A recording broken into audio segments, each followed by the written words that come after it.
प्रकल्पग्रस्त हुतात्म्यांनी घेतल्यानं छातीवर घाव, प्रकल्पग्रस्त हुतात्म्यांनी घेतल्यानं छातीवर घाव। नवी मुंबईच्या विमानतळाला द्या दिबा पाटलांचं नाव, नवी मुंबईच्या विमानतळाला द्या दिबा पाटलांचं नाव, नवी मुंबईच्या विमानतळाला द्या दिबा पाटलांचं नाव, नवी मुंबईच्या विमानतळाला द्या दिबा पाटलांचं नाव।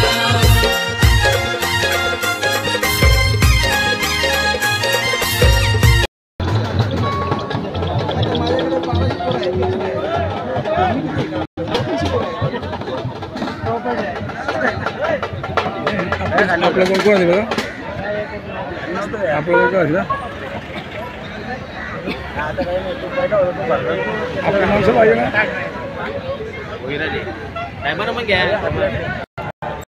साहेब आहेत भूमिपत्रांच्या वतीने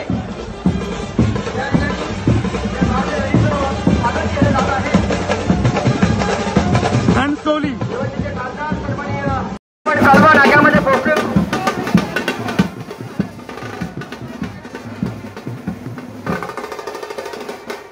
कालवा नाक्यावर सुद्धा या ठिकाणी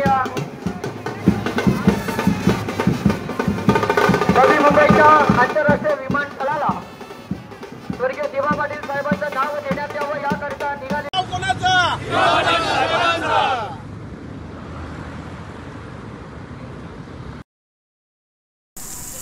मी रामधनु सेवक पवन पाटील, आमच्या तुर्भे गावच्या महातपस्वी रामधनु माता आदरणीय कैलासमूर्ती दिबा पाटील या रॅलीसाठी उपस्थित बंधू आणि भगिनी व हिंदू चिंता, सर्वप्रथम या रॅलीचे मी हार्दिक स्वागत करतो। आदरणीय दिबा पाटील साहेबांच्या जन्म शताब्दी निमित्ताने काढलेल्या रॅलीचे व नवी मुंबई आंतरराष्ट्रीय विमानतळास दिबा पाटलांचे नाव देण्याच्या निमित्ताने या रॅलीचे आयोजन केले आहे। या रॅलीचे मी मनपूर्वक स्वागत करतो। या रॅलीचे मी महत्त्व आता सांगणार आहे तुम्हाला थोडक्यात। या रॅलीचे महत्त्व आदरणीय दिबा पाटील यांची स्मृती जागृत होण्यासाठी होणार आहे। तसेच हे विमानतळाचे आंदोलन तीव्र होणार आहे। या रॅलीने नामकरण यशस्वी होणार आहे। या रॅलीमुळे तसेच प्रकल्पस्थ संघटित होणार आहे। हे प्रकल्पस्थ संघटित होण्यासाठी ही रॅली केलेली आहे।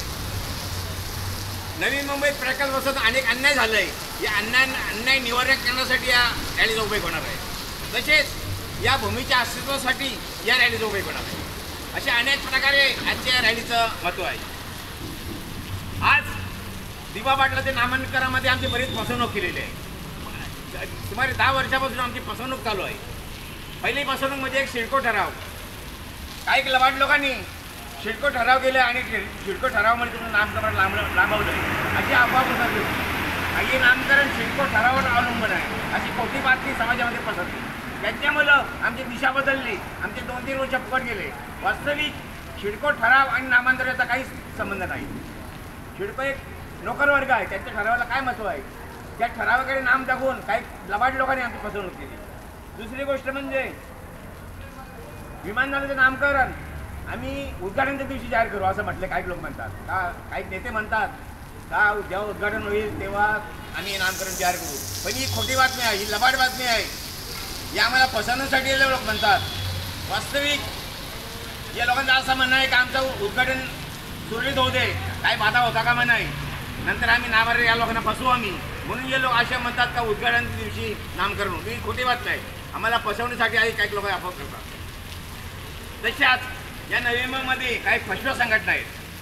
गुराढ्याची दांड्याची भूमिका काही संघटनेने घेतली आहे। काही संघटना ज्या आंदोलनामध्ये नाहीत अशा लोकांचा सत्कार केलं, ज्याच्यामुळे या संघटना फुटावे म्हणून आणि खरोखर त्यांच्या पोलीस केसेस झाल्या अशा लोकांचा सत्कार या लोकांनी केला नाही। नामांतर कृती समिती, मी तर म्हणतो नामांतर बिघाड समिती आहे, त्यांनी अनेक आमच्या या भागामध्ये जे सत्ताधार लोक आहेत त्या आमच्यासाठी काही केलं नाही, नामांतरासाठी काय केलं नाही, त्यांचा सत्कार केलेला वेळेवर। अशा तऱ्हेने या नामांतर बिघाड समितीने ही संघटना कशी फुटेल याच्याकडे लक्ष दिलेलं आहे। यांच्यावर पोलीस केसेस झाले त्यांचा सत्कार नाही आणि घरी बसल्या त्यांचा सत्कार म्हणजे यांची सकट फुटावी असा त्यांचा विचार आहे।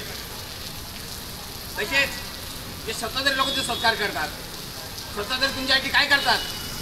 त्याच्यामुळे संघटनेवर आमच्या परिणाम झाले. असे काही आमचे लोक आहेत. तसेच या आमच्या नवीमध्ये गुराड्याची दांड्याची भूमिका घेणारे भरपूर संघटना आहेत. त्याच्यामुळे आमच्या प्रश्न लांबवल्यात, जे आमचे नामांतर लांबवले. माझं तर असं म्हणणं आहे, विमानतळ चालू होण्याच्या अगोदर ज्या दिवसात विमानतळ चालू होईल, उद्घाटन होईल, त्याच दिवशी त्याच्या अगोदर आमची घोषणा झाली पाहिजे नामाची. तुम्ही सांगाल नंतर करू, आम्हाला जमणार नाही. नंतर तुम्ही आम्हाला फसवणार 100%. जेव्हा चालू होईल का अमुक तारखेला विमान चालू होईल त्याच्या अगोदरच घोषणा करा का दिवा पाटलाचं नामांतर झालेलं आहे, तर आम्ही ते मानू, नाहीतर आम्ही मानायला तयार नाही.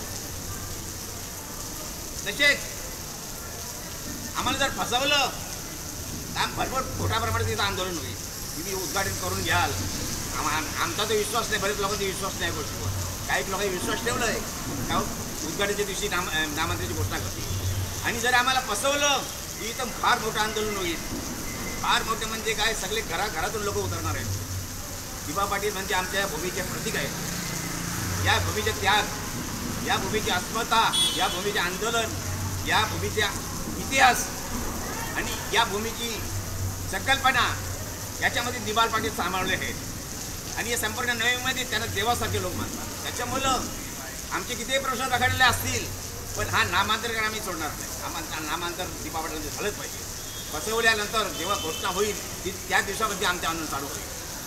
तसेच जर आंदोलन झाला तर आम्ही त्या आंदोलनामध्ये रामतनू सेवकतर्फे जाहीर पाठिंबा देऊ त्या आंदोलनामध्ये आम्ही. तसेच आमच्या तुर्बे गावची कापरी देवस्थान बचाव कृती समिती आदरणीय ॲडव्होकेट बिपिन खरद यांच्या नेतृत्वाखाली असलेली संघटना याच्यामध्ये भाग घेईल. तसेच आमच्या तुर्बे गावची डॉक्टर रामचंद्र गरज साहेबांची विठाई सेवाभाव संस्था याच्यामध्ये भाग घेईल. तसेच आमचे आग्रे पोलीस प्रबोधनीचे आदरणीय नामदेव भगत साहेबांची संघटना याच्यामध्ये भाग घेईल. आम्ही सर्व या आंदोलनामध्ये घेऊ. तसेच आमचे तुर्बे गावचे शिवसेना प्रमुख आदरणीय प्रकाश रामचंद्र पाटील साहेब या आंदोलनामध्ये उतरणार आहेत. असे अनेक लोक आम्ही या आंदोलनामध्ये घेऊ. तसेच आमचे चंद्रकांत पाटील साहेब या आंदोलनामध्ये उतरलेले आहेत. अशा प्रकारे हे तीव्र आंदोलन आम्ही सर्व त्याला साथ देऊ.